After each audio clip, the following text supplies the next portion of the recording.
Amén. Sí, está bien, hermano Luis. Sí, más alto no creo. Así que más arriba no. Gracias, hermano querido. Les saludo a todos en el nombre bendito de mi Señor Jesús. Que sean bendecidos en sus vidas. Doy gracias al Señor por estar nuevamente acá frente a ustedes para transmitir la palabra maravillosa. Esa palabra que nos encanta escuchar porque nos guía. Esa palabra que nos da alimento espiritual. Hoy es un día especial porque hace muchos años atrás, cuando comencé mi llamado, cuando el Señor me reveló a mi vida el propósito que tenía en mí, tuve un sueño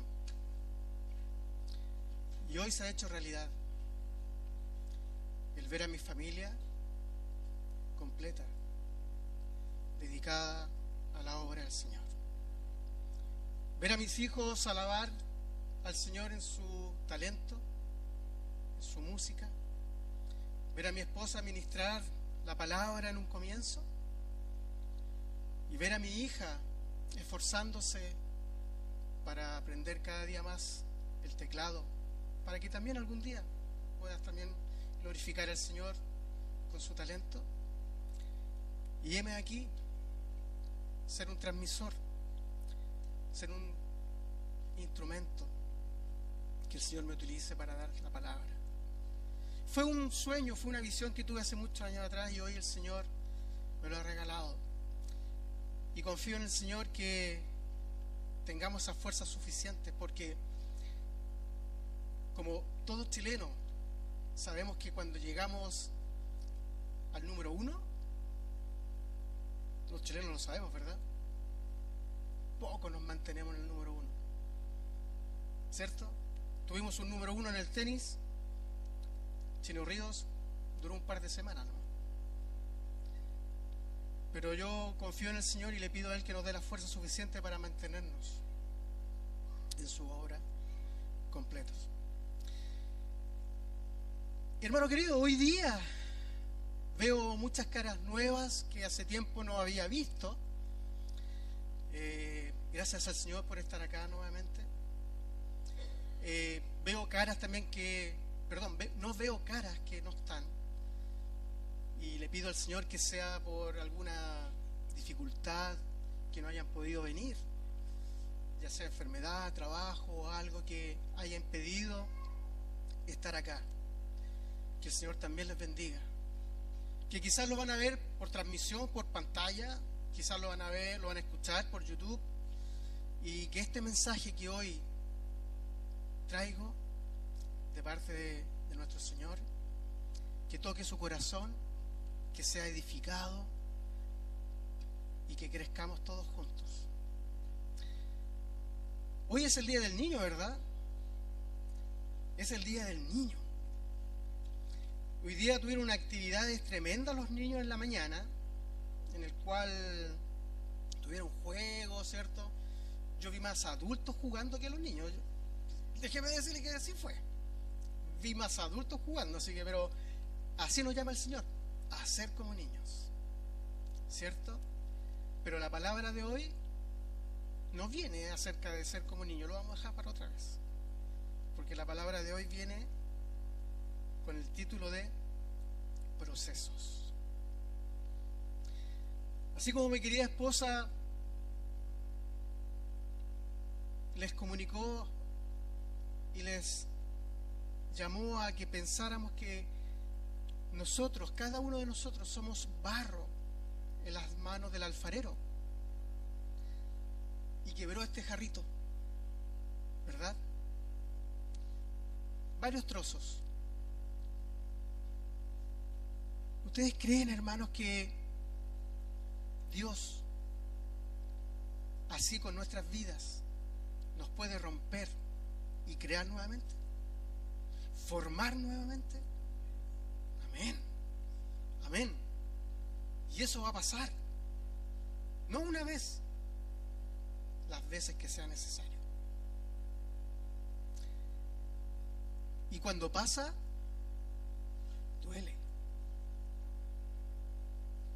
¿A quién no le dolería que se quebrara a alguien que pasó algo, un brazo, ¿cierto? Alguien que haya sufrido algún accidente, duele. Y cuando Dios renueva nuestros corazones y los forma nuevamente, tiene que haber dolor. Ayer, bendito sea el nombre del Señor Jesús, ayer tuvimos una reunión de jóvenes muy edificante. Digo que tuvimos porque no porque yo sea joven, no me estoy subiendo al carro de los jóvenes. Gracias al Señor también junto a mi esposa tenemos la consejería de los jóvenes y pudimos participar con ellos. Y ellos nos inundan toda esa energía, nos inundan toda ese power que tienen los jóvenes. Porque ya uno a una edad como que empieza ya a decaer un poquito en el sistema de ánimo, ¿cierto?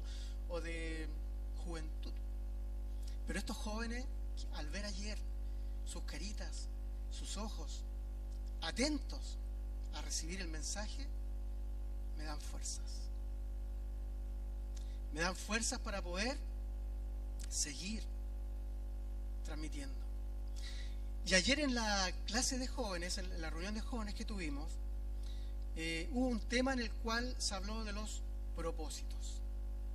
Y yo les dije a ellos va a ser la primera temporada porque esta va a ser la segunda temporada de la prédica, porque hoy vamos a hablar de los procesos que vivimos.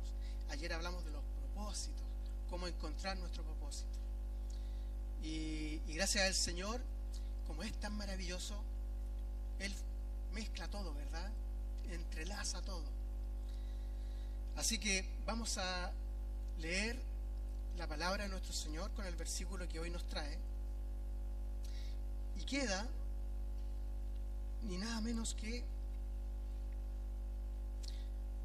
en Jeremías capítulo 18, versículo del 1 al 06. Vamos a leer en forma intercalada, poniéndonos de pie, demostrándole ese ánimo. Saquemos el frío afuera. Amén. Estamos un poquito ahí, como un poquito tímidos ahí, congeladitos, pero rompamos el hielo, como se dice. Y vamos a leer en el nombre maravilloso de mi Señor Jesús. Dice: la señal del alfarero y el barro. Palabra de Jehová vino a Jeremías, diciendo: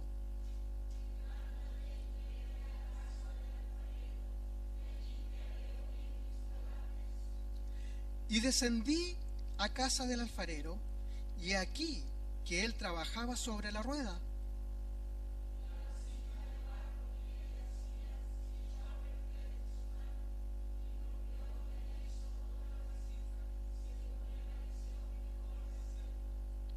Entonces vino a mí palabra de Jehová diciendo: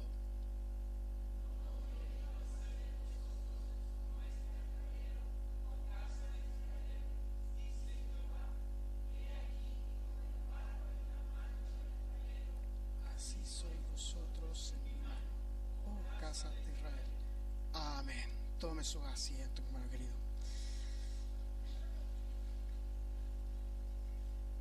Esta parte, mi hermano Galadiel se va a molestar un poquito porque le traje la competencia.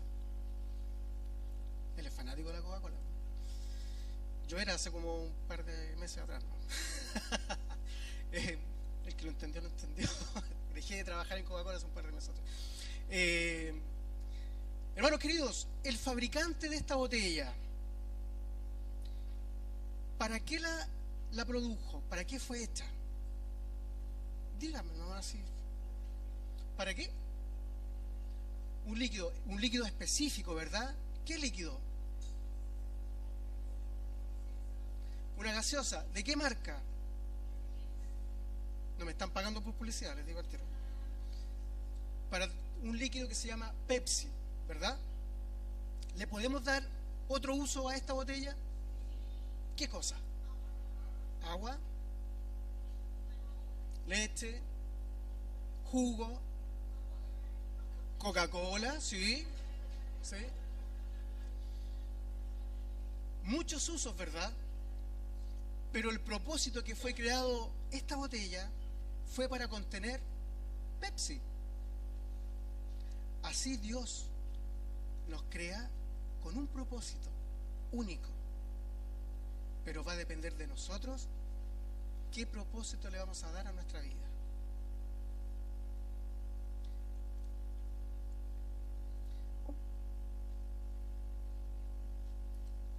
Hoy la palabra de Jehová dice que vino a Jeremías diciendo: levántate y vete a la casa del alfarero.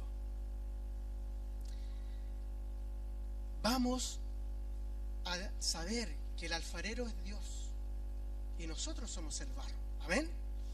Amén. Hay una historia que me encanta, la historia. Yo creo que yo ayer le dije a los jóvenes: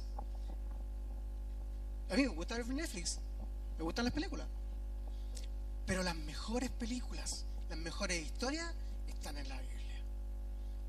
Yo eso no se lo discuto a nadie. En la palabra, en la escritura hay muchas historias bíblicas que merecen un Oscar, porque son series que uno no se imagina. Hay de todo. Y hay la historia de un hombre bíblico que es de Moisés. Moisés tenía un propósito, tuvo un propósito. Pero Moisés, naciendo hebreo, tuvo que salir de su familia desde bebé, porque el emperador, ¿cierto?, el faraón de ese tiempo, mandó a asesinar a todos los niños menores, a las bebés hebreos. ¿Por qué? Porque decía que se estaban multiplicando mucho y podía ser una nación grande, más que los egipcios, y después, en vez de ser esclavos, se iban a rebelar. Entonces, ¿qué hizo Faraón? A todos los varones hebreos nacidos van a tener que morir. Y Moisés estaba dentro de esa época. ¿Qué hizo la mamá? Para los que no conocen la historia, porque yo creo que muchos la conocemos, pero para los que no conocen la historia, la mamá, ¿cierto?, la colocó en una canasta entre el río, donde Moisés tuvo como bebé empezar a navegar durante el río y pasar entre medio de, qué sé yo, lagartos, ¿cierto?, cocodrilos, muchas cosas que están en el Nilo. Pero Dios lo protegió. ¿Por qué? Porque tenía un propósito. Que la mamá no sabía el propósito de Moisés. Los hermanos tampoco, ni el pueblo de Israel. Y siendo bebé, menos aún. Entonces pasó y llegó hasta la hija de Faraón, en donde la hija de Faraón lo adoptó como hijo, porque ella no podía tener bebés, y lo adoptó como un hijo. Moisés empezó a crecer, empezó a educarse, empezó a tener todas esas garantías de ser parte de la realeza egipcia. Moisés era criado como el hijo de la hija del faraón. O sea, tenía muchos beneficios. Al crecer, él tuvo una educación egipcia, él tuvo el poder de poder escribir, de leer, de ser líder de ejércitos egipcios. Pero Moisés algo sentía en su corazón. Decía que no estaba más o menos cuadrado donde estaba. Y se le revela que él era hebreo. Al darse cuenta que él era hebreo y por su sangre, por sus venas corría sangre hebrea, quiso conocer a su familia, a su mamá, a sus hermanos, en el cual, en una discusión de un soldado egipcio con un esclavo hebreo, al ver Moisés ese maltrato, golpea al egipcio y le da muerte. Y la condena en Egipto de un hebreo o de un esclavo o cualquier persona que mate a un egipcio era la muerte. Y Moisés tuvo que exiliarse de Egipto e ir al desierto. ¿Por cuánto? 40 años, amén, hermana. 40 años. Después otra vez vamos a ver el número 40, porque también es un número especial. 40 años, en el cual Moisés aún no sabía cuál era su propósito. Imagínense cualquier persona, nosotros, que tenemos dificultades, ¿verdad? Tenemos angustia, tenemos problemas. Imagínense él. Desde chico lo querían matar, no nació con su familia, después tuvo que ser exiliado de su país siendo un gran hombre, y se encontraba en un pueblo donde nadie lo conocía, donde simplemente era el cuidador de ovejas de su futuro suegro. Él podría decir: Dios no está conmigo. ¿Para qué? ¿Dónde está Dios? Pero Dios siempre estuvo con él, desde bebé, por su propósito. Cuando Moisés se reveló su propósito y Dios le dijo que iba a ser el libertador de su pueblo, él tomó su voluntad, ¿cierto? Y partió. Pero antes, aquí quiero detenerme, hermanos queridos, antes que Moisés cruzara la frontera para ya estar en tierras egipcias, pasó algo. Se enfermó. Y dice la Escritura que Dios se molestó con Moisés y le quería dar muerte. ¿Por qué? Si él había sido escogido para ser el libertador. Porque Moisés no había hecho algo que era un mandato de Dios, que era no haber circuncidado a su hijo. La circuncisión, todos sabemos que lo que es circuncisión, ¿verdad? ¿Sí? ¿Sí?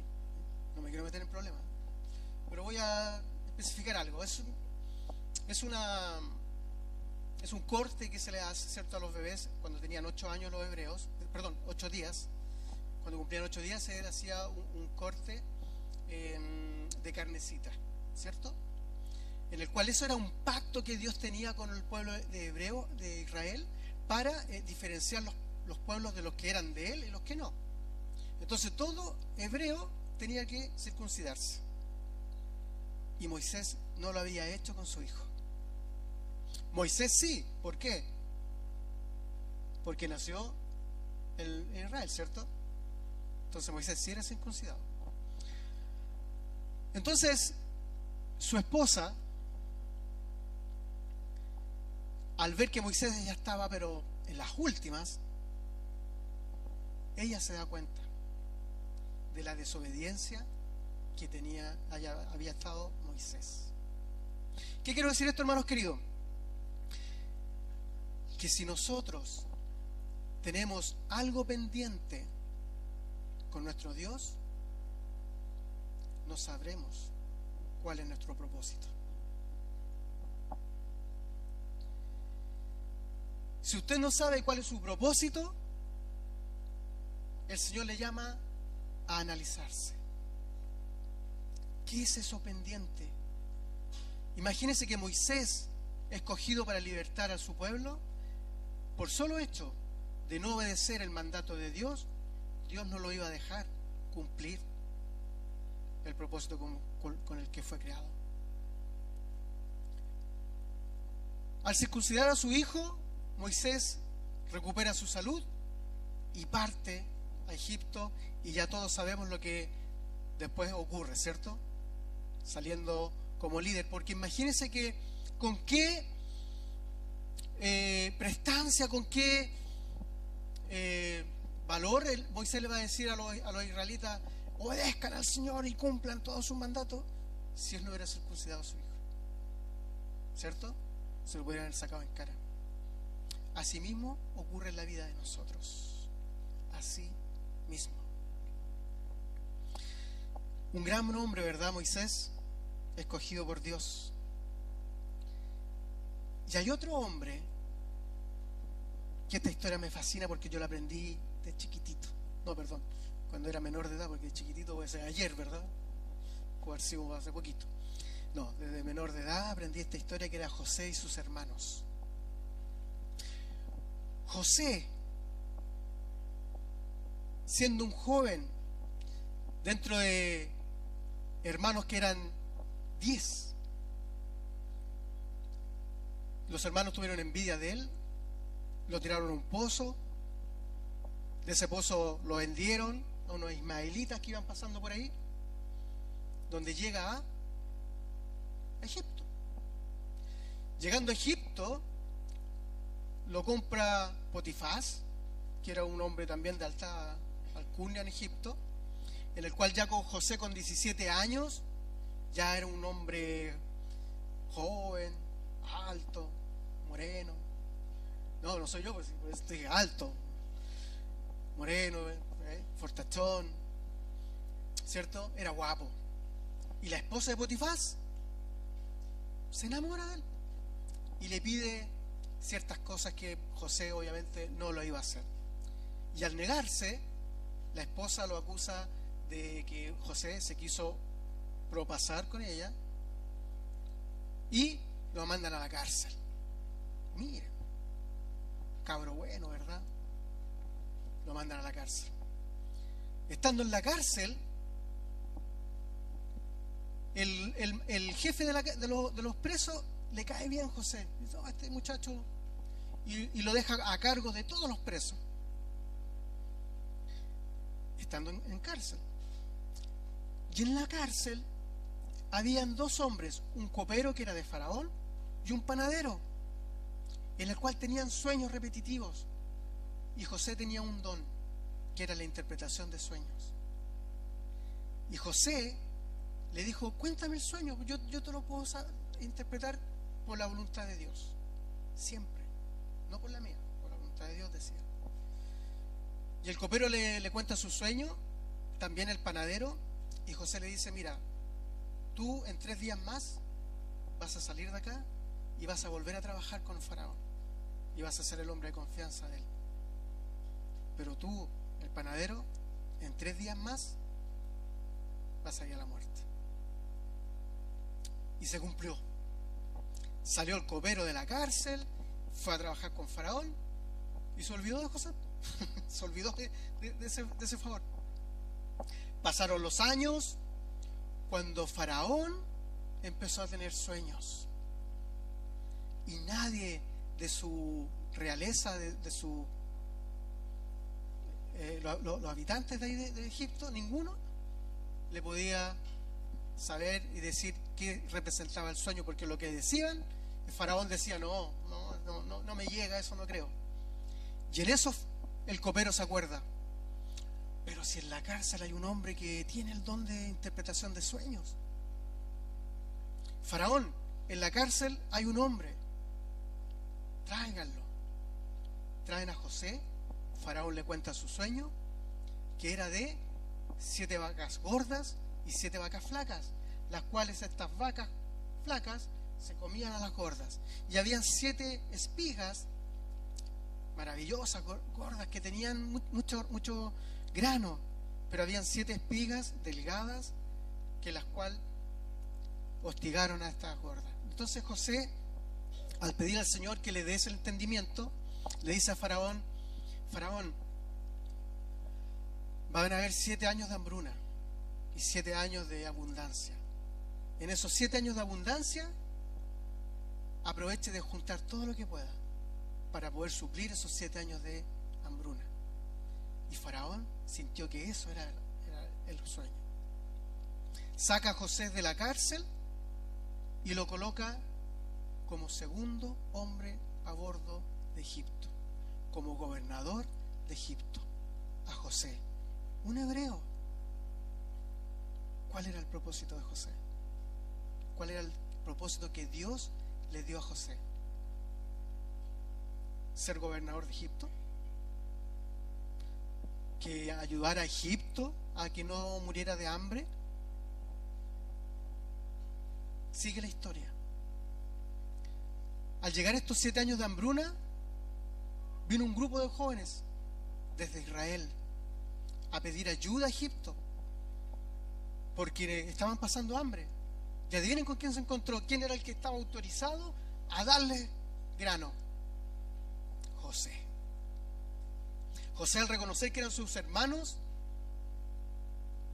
les dijo: déjenme a su hermano mayor acá, porque ellos decían que tenían un padre que estaba anciano, que estaba en la casa con su hermano menor que había nacido, porque había otro que lo habían muerto.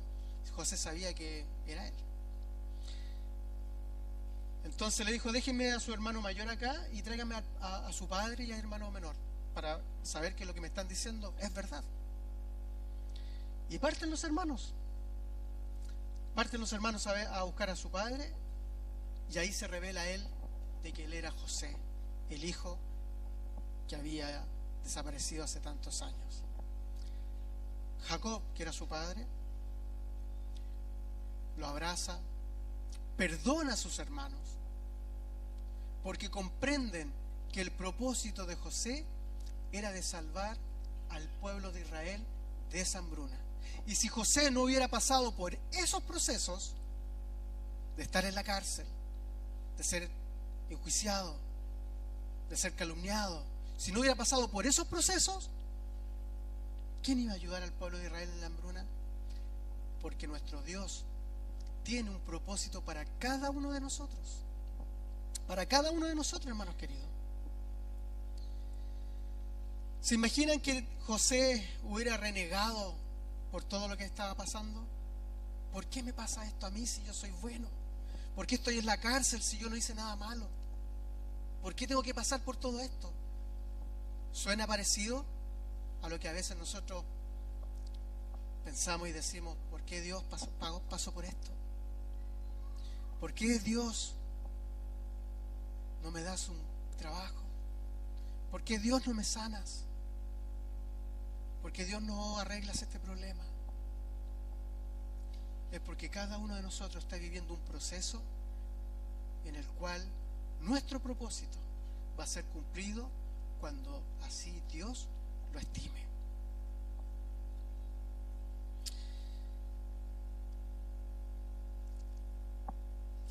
Dios está trabajando en cada una de nuestras vidas. Y si miramos estos procesos donde podemos darnos cuenta que si no pasamos por aquello, estando solamente sentados, no nos vamos a dar cuenta. En el versículo dice que Dios es el alfarero y nosotros el barro. ¿Quiénes de aquí, hermanos queridos, ha visitado una alfarería? ¿Quién ha ido a Pomaire y ha visto cómo el alfarero trabaja en el barro? ¿Amén? Amén. ¿El alfarero trabaja en la calle? ¿El alfarero trabaja en la plaza? ¿Tiene un local establecido donde él trabaja dentro de la alfarería? Si Dios es el alfarero, ¿qué sería la alfarería? La iglesia. Si usted quiere ser moldeado, quiere ser trabajado, tiene que ir a la alfarería. No puede estar en la calle, no puede estar en su casa. Si no quiere ser moldeado, si no quiere vivir este proceso, tiene que ir a la alfarería donde está el alfarero.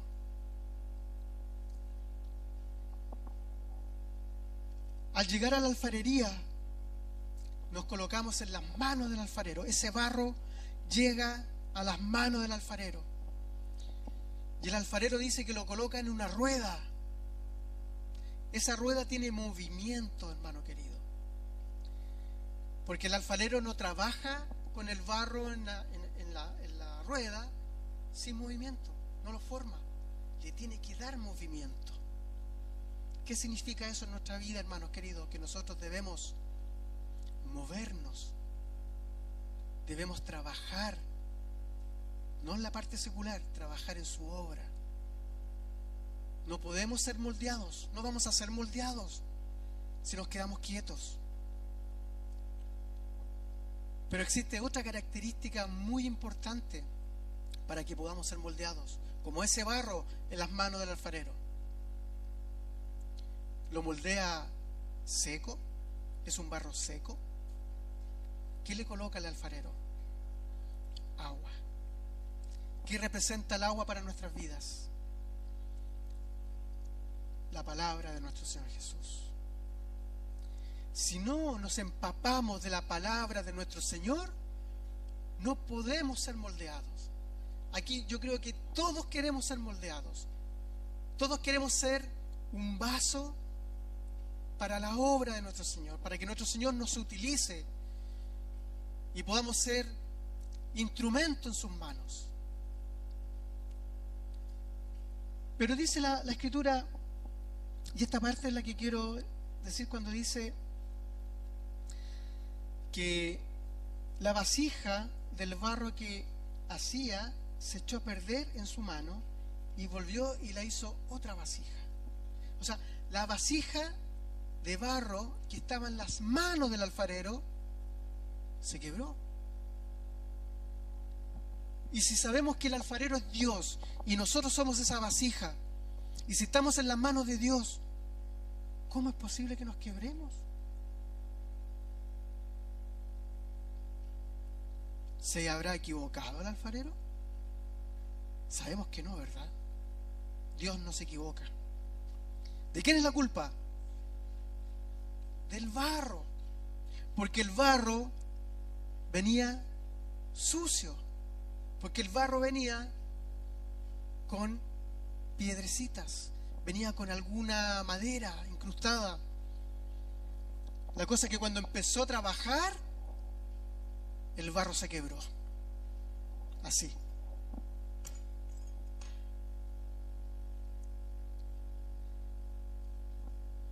¿Y qué tiene que hacer el alfarero para poder sacar esa mugrecita, para poder sacar esa cosa que el barro está mal? ¿Qué tiene que hacer el alfarero?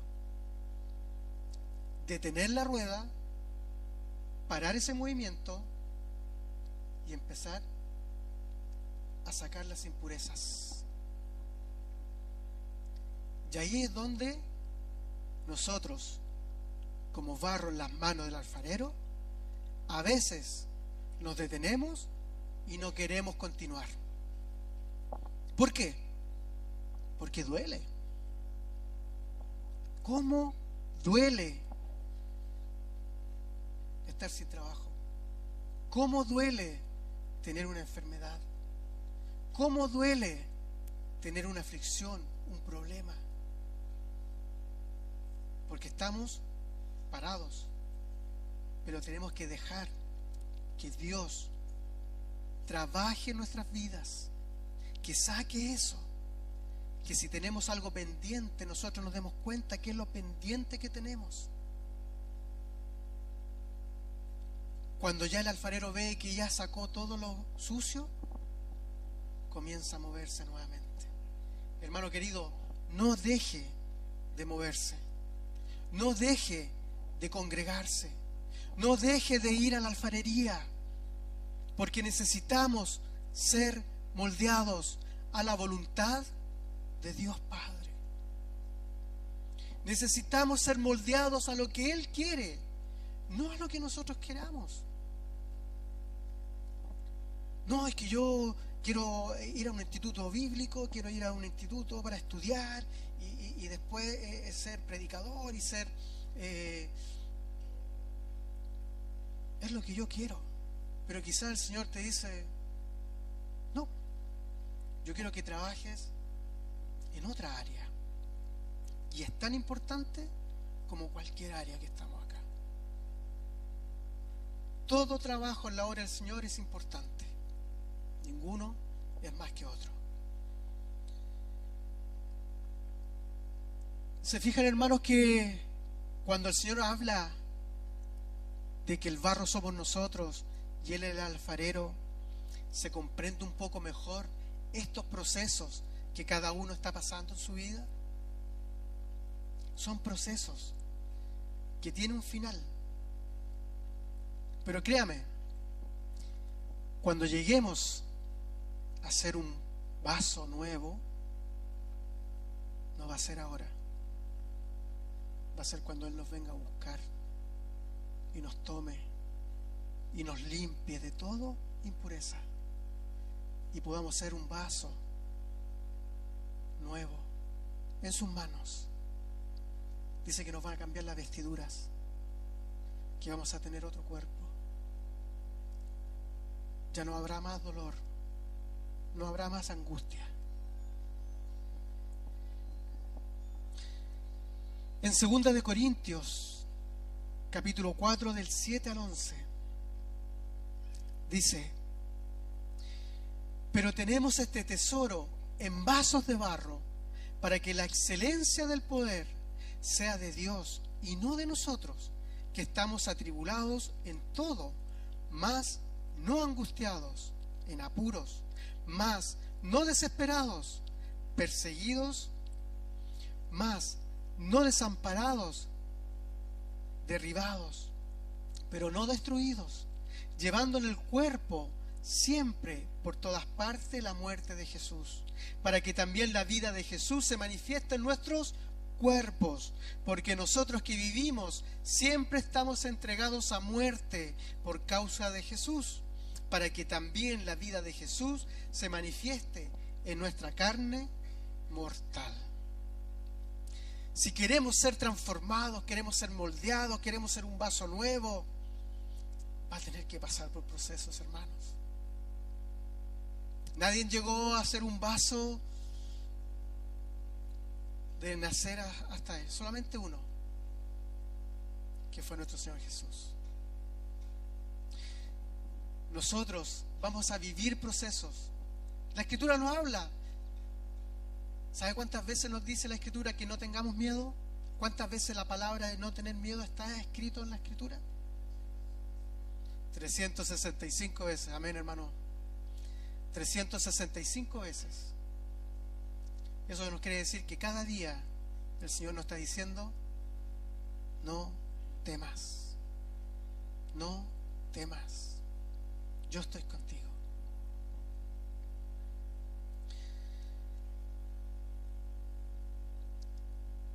Qué lindo saber, hermanos, que Dios, el Rey de Reyes, nuestro Creador, Él nos forma bajo su voluntad, como decía, no bajo la de nosotros. Nosotros queremos ser un jarro de 1,75 m arriba, ¿cierto? Ser luminoso, bonito, que todo el mundo lo cotice. Pero a Dios no le importa lo que haya por fuera. A Dios le importa lo que hay adentro, lo que hay dentro de nuestros corazones. Eso es lo que Dios ve. No te dejes llevar, hermano o hermana, por lo que dice el mundo.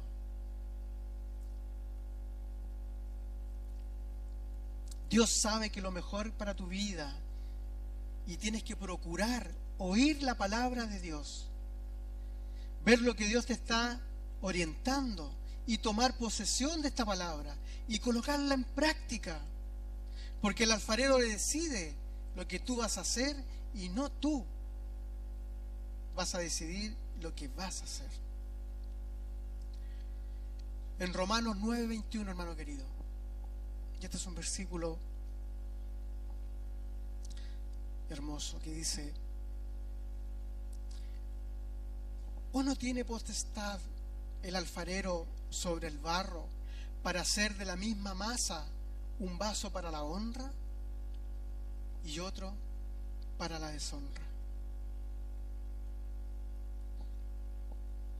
Si nos quedamos estancados, quietos, vamos a hacer un vaso imperfecto, en el cual va a ser un vaso deshonroso.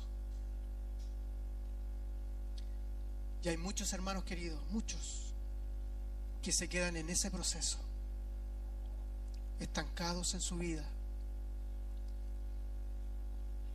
No saben cuál fue, para qué fue hecho. Y no quieren pasar por dolor. No quieren sacrificarse.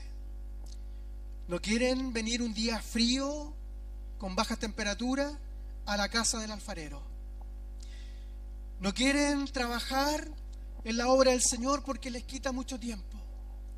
No quieren que su tiempo sea tomado por otras personas que necesitan de aquello. No nos quedemos estancados y seamos un vaso para la deshonra. Seamos un vaso por el cual el alfarero nos creó. Un vaso para la honra de Dios. Les invito a colocarse de pie, hermano, a cerrar sus ojos, y el equipo de alabanza que tome sus posiciones sin problema. Cierre sus ojos, hermano querido, y si estás viviendo un proceso hoy, alaba al Señor. Si estás en dificultad, alaba al Señor. Si estás en aflicción, alaba al Señor. Porque barro somos en las manos del alfarero. Y cómo duele estar parado. No podemos estar haciendo nada en la obra del Señor. Nosotros decidimos si seguir en el proceso o dejar de movernos y convertirnos en vasos ordinarios o en vasos honrosos. Permite que Dios trabaje en tu vida. Deja que esa rueda empiece a girar y tú te empieces a mover, que empieces a buscar la palabra pura y verdadera de nuestro Señor Jesús. Que esa agua fluya por tu mente, por tu cuerpo, por tu corazón. Que esa agua que es palabra de Dios inunde tu corazón para que pueda ser moldeado. Amado Padre Celestial, en tus manos nos encomendamos para que hagas tu voluntad en nuestras vidas. Un vaso nuevo queremos ser para llenarnos de tu agua pura y limpia. Toma mi vida y hazla de nuevo. Queremos ser un vaso nuevo conforme a tu voluntad y no a la mía. Que nuestro Señor Jesús les bendiga a cada uno de ustedes y a sus familias, hermanos míos.